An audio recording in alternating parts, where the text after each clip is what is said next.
ತರುಣ್ ಅವರು ಹಾಗೆ ಸೋನಲ್ ಅವರ ಮದುವೆ. ನನಗೆ ತರುಣ್ ಅವರು ತುಂಬ ವರ್ಷದ ಪರಿಚಯ and I am so happy that is getting married. Marriage is beautiful. ನನಗಿನ್ನೇನು ಕೆಲವೇ ದಿನದಲ್ಲಿ ನನ್ನ ವಾರ್ಷಿಕೋತ್ಸವ ಆಗುತ್ತೆ. So I know marriage is very beautiful. So ಈ ಒಂದು ಮದುವೆಯ ಒಂದು ಬಾಂಡಿಂಗಿಗೆ ಇವರಿಬ್ಬರು ಸೇರ್ತಾ ಇದ್ದಾರೆ. ಇವ್ರಿಗೆ ದೇವರು ಒಳ್ಳೇದು ಮಾಡಲಿ, ಇವ್ರ ಜೀವನ ಪೂರ್ತಿ ಖುಷಿಯಾಗಿರಲಿ ಆ್ಯಂಡ್ ತರುಣ್ ಸೋನಲ್ ಇಬ್ಬರು ಲೈಫ್ ಲಾಂಗ್ ಹ್ಯಾಪಿಯೆಸ್ಟ್ ಕಪಲ್ ಆಗಿರಲಿ. All the best. ಇವತ್ತು ತರುಣ್ ಅವರು ಹಾಗೆ ಸೋನಲ್ ಅವರ ಮದುವೆ.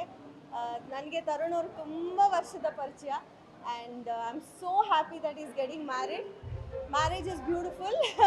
ನನಗಿನ್ನೇನು ಕೆಲವೇ ದಿನದಲ್ಲಿ ನನ್ನ ವಾರ್ಷಿಕೋತ್ಸವ ಆಗುತ್ತೆ. So I know marriage is very beautiful. So ಈ ಒಂದು ಮದುವೆಯ ಒಂದು ಬಾಂಡಿಂಗಿಗೆ ಇವರಿಬ್ಬರು ಸೇರ್ತಾ ಇದ್ದಾರೆ. ಇವ್ರಿಗೆ ದೇವರು ಒಳ್ಳೇದು ಮಾಡಲಿ, ಇವ್ರ ಜೀವನ ಪೂರ್ತಿ ಖುಷಿಯಾಗಿರಲಿ ಆ್ಯಂಡ್ ತರುಣ್ ಸೋನಲ್ ಇಬ್ಬರು ಲೈಫ್ ಲಾಂಗ್ ಹ್ಯಾಪಿಯೆಸ್ಟ್ ಕಪಲ್ ಆಗಿರಲಿ. All the best. ಇವತ್ತು ತರುಣ್ ಅವರು ಹಾಗೆ ಸೋನಲ್ ಅವರ ಮದುವೆ. ನನಗೆ ತರುಣ್ ಅವರು ತುಂಬ ವರ್ಷದ ಪರಿಚಯ and I am so happy that is getting married. Marriage is beautiful. ನನಗಿನ್ನೇನು ಕೆಲವೇ ದಿನದಲ್ಲಿ ನನ್ನ ವಾರ್ಷಿಕೋತ್ಸವ ಆಗುತ್ತೆ. So I know marriage is very beautiful. So ಈ ಒಂದು ಮದುವೆಯ ಒಂದು ಬಾಂಡಿಂಗಿಗೆ ಇವರಿಬ್ಬರು ಸೇರ್ತಾ ಇದ್ದಾರೆ. ಇವ್ರಿಗೆ ದೇವರು ಒಳ್ಳೇದು ಮಾಡಲಿ, ಇವ್ರ ಜೀವನ ಪೂರ್ತಿ ಖುಷಿಯಾಗಿರಲಿ ಆ್ಯಂಡ್ ತರುಣ್ ಸೋನಲ್ ಇಬ್ಬರು ಲೈಫ್ ಲಾಂಗ್ ಹ್ಯಾಪಿಯೆಸ್ಟ್ ಕಪಲ್ ಆಗಿರಲಿ. All the best. Guarantee news, ಸುದ್ದಿ ಖಚಿತ, ನ್ಯಾಯ ನಿಶ್ಚಿತ.